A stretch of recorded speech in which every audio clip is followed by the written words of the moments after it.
Into your hands I commit my spirit. You know, when Jesus was dying, he said, receive my spirit. Here we have the case of Stephen being martyred, being stoned to death, and he gives a spirit to God. This can be done by a very few people. People who truly love God. People who are one with God. Most of us would retaliate or throw back stones, even when we are bleeding. But we are learning in the case of Stephen that God was his refuge. God was everything. He knew whatever you do, you will die.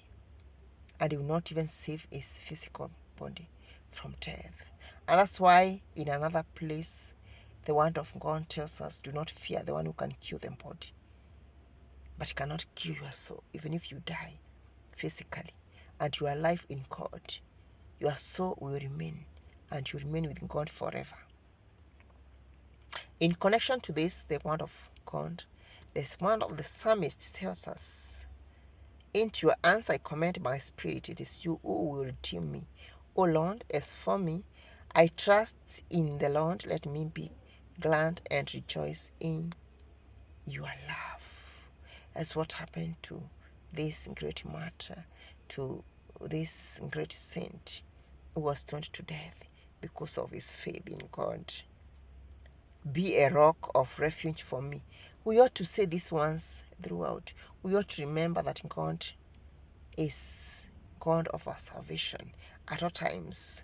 When we are met with the difficulties, with the hardships, when even people want to stone us spiritually, physically, mentally, psychologically, when people are torturing us. A mighty stronghold to save me, you are God.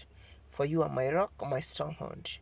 For your name's sake, lead me and guide me. When we are suffering, we should remember these ones. We should not forget what is the most important. Let your face shine on your servant. Save me in your love. You and those who trust in you, in the shelter of your presence, from the plotting men. And of course, God received Stephen, and God is going to receive us in our troubles when we cry to Him in this manner.